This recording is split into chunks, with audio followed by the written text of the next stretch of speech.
Og hér eitt skemmtilegasta jólatré sem að ég hef séð.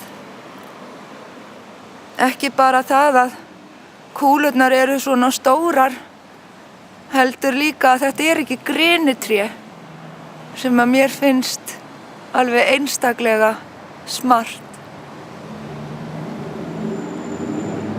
Og kúlurnar eru svo stórar að þær eru nærri því eins og góður sundbolti.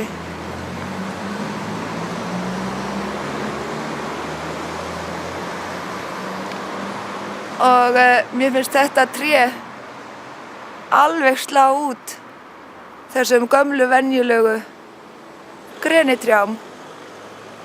Og þó að þetta sé mjög fallegt tré þá fellur það algjörlega í skuggann